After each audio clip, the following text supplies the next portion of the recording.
Austin Aynes gained fame through his inclusion in the home improvement show Good Bones on HGTV.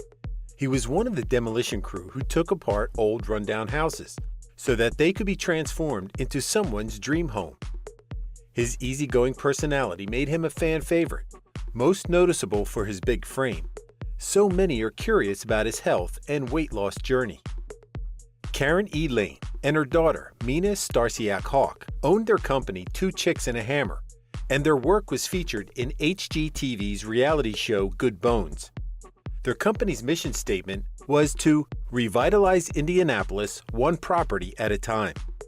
They took it upon themselves to rehabilitate houses that most wouldn't dare touch, as the damage was often quite extensive, which meant that it would probably require too much work and too much cost. However, for these two, no house, no matter how rotten or nasty, was beyond hope. The first step in the process was to assess the extent of the damage to the house that they bought. A demolition crew would come in next to rip the house apart until they could see what was underneath all the dirt and mess. Mina would put to paper her vision for it, including the proposed design and cost. Then, they would begin the work to make it happen. Finally, a potential buyer would come for the big revelation of the newly renovated and fully furnished home. Upon watching the series, it was quite obvious that Karen and Mina were enjoying themselves with the work that they were doing. Nobody would have guessed that they only got into the business by some quirk of fate. After Mina graduated in 2007 with a bachelor's degree in general studies from Indianapolis University, she was undecided on what to do next. Working as a part-time waitress paid the bills, but she wanted to do grown-up things, as all her friends were already doing. But she also knew early on that working 9 to 5 in some office cubicle was not for her. In the meantime, she did what she considered to be a grown-up thing to do, which was to buy a house. Her mother, who was working as a litigator, co-signed for Mina's home loan. Lacking the necessary funds to hire someone to fix her place, Mina had no choice but to do it up herself, with her mom's help. The two didn't know much about renovating, such as installing the flooring, electrical, and plumbing work, but they were very determined. Mina shared that they followed instructions from manuals and watched videos online, learning almost everything along the way, as they went through a lot of trial and error. Having enjoyed the process and being satisfied with the result, they launched Two Chicks and a Hammer, but kept their day jobs until their company took off, with work coming in to make it financially feasible to commit to it full-time. Since they were all about reviving a community, they set out to go on buying as many houses as they could in the small neighborhood and rehabilitate them. Soon, more businesses in the area were open and the value of the properties increased. They started with the homes in Fountain Square, then followed by those in Bates Hendricks and nearby areas. The mother-daughter duo had been in the business of renovating houses for 7 years before the production company that worked on several projects for HGTV reached out to them. Mina believed that someone from High Noon Entertainment chanced upon their company's Facebook page, on which she posted photos of the houses that they were working on, or had finished. When they were first contacted about the possibility of making a TV show, they thought it was a scam, and only believed it was for real after doing a Skype interview, with background checks that ensured they were talking to a legitimate talent scout for the company. They had one condition before agreeing to do the show: that they wouldn't be required to manufacture drama. Mina told the producers that with the things that naturally occurred on site, there would be no need for them to fake anything to create drama or tension. True enough, when the producers came to check on the house that they were doing, the materials that were delivered were all wrong, and a painter fell off the roof, so an ambulance was called. In the beginning, since they didn't really know what the production needed from them, or what exactly the show was going to be like when aired, they filmed everything. Once they realized what could cut from the footage, they became more efficient and only filmed what was required. They filmed 10 months out of the year, 5 days a week. Austin said that the hardest thing about filming was doing things over and over to get the right angle, or having to stop what one was doing due to some background noise, such as cars driving by. It was said that if whatever was making the noise wasn't caught on camera or didn't make sense in the show's concept, then it shouldn't be aired. and so they had to do reshoot scenes. The pilot episode aired in May 2015, with the show called Two Chicks and a Hammer after their company. It was received well by viewers, so HGTV ordered more episodes, but also changed the title to Good Bones. By July of that year, they were filming the first season, which premiered on the 22nd of March 2016. Aside from Karen and Mina, the prominent faces in the show were part of the demolition crew, such as Austin, Tad, Corey, and MJ. However, these people also wore many hats in the company. Thaddeus Tad Starsiak, whose Instagram handle is The Demigod, led the demolition crew. He's also the project manager and the in-house general contractor, responsible for finding and managing the subcontractors as well as troubleshooting the issues that crop up. Since he'd become a licensed real estate agent, he sold houses as well. Corey Miller worked as a project manager and was involved in floor plan meetings, walkthroughs, repurposing projects, and landscaping. He'd known Mina way back in high school, and they were friends. MJ Coyle was the lead interior designer, and his style was super eclectic, as he liked to mix pieces that usually didn't go well together, but still somehow made it work. In watching the show, viewers would get to meet the rest of Karen and Mina's family, as they gave fans a peek into their lives before they went to work.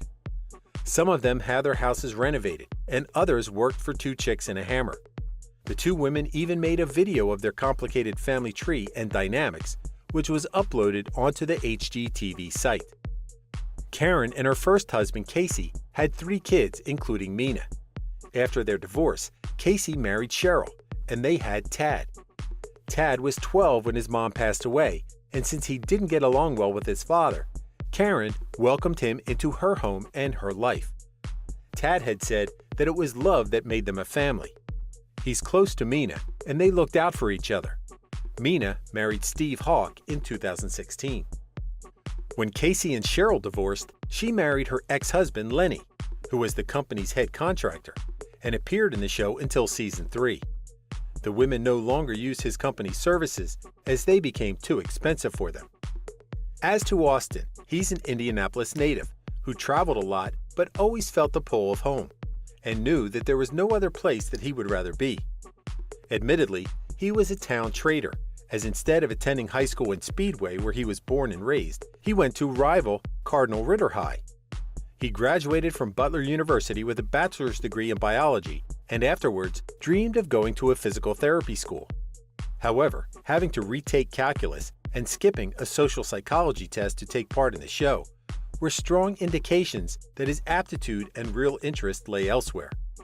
Austin had acquired some skills and experience in doing demolition work during his college days to earn rent money. So when Tad, his friend and schoolmate at Cardinal Ritter, invited him to be part of the demolition crew for the filming of the pilot episode of the reality show, he didn't think twice and was eager to do the work. It couldn't have come at a better time, as Austin needed a job, but wasn't getting any responses from the job applications he'd previously submitted. At that time, he was back living in his mom's house and wanted to have the means to fend for himself. He then worked in construction full-time for the company of Tad's sister, but it was seasonal work, so when winter came, he had to find another job. This time he was able to use his degree, but it only lasted for a couple of years, as he realized that it wasn't for him.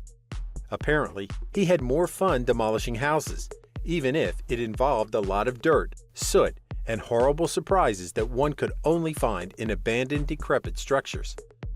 Since Two Chicks and a Hammer was expanding, he went to work for them again. During the first day of filming for Good Bones, Austin came not knowing what to expect. At the back of the house that they were working on, there was a garage that wasn't well built and somewhat shaky. The crew rented a bobcat to knock it down, but Karen said there was no need for it, as she'd bought her own, pertaining to Austin. She had previously approached him to run the joke by him. Although it was never aired, it appeared that the guys had called him Bobcat for the rest of the year. Mina said that his nickname had to be spelt with a K to avoid getting into trouble with copyright issues. However, Corey said that Austin failed to live up to the name after the latter drove a Bobcat and things didn't work out that one time. Before a house could be renovated or remodeled, It needed to be rid of the rotten or damaged parts, sometimes until it was down to its bare frame. Doing demolition work was dangerous because anything could go wrong when dealing with a house that was old and dilapidated. The hazards they had to watch out for included the collapse of a structure, falling objects, and exposure to harmful chemicals or material. No matter the precautions they took, accidents happened. In Austin's case, as he jumped to pull something down, it seemed that his arm got caught in a wire, ending up with a long slice in his arm and bleeding a lot, which warranted a trip to the emergency room for treatment. This happened in 2016, actually during filming Good Bones. When Austin said that he was colorblind, some thought that he meant he wasn't good with colors, rather than not having the ability to see them or distinguish one from another.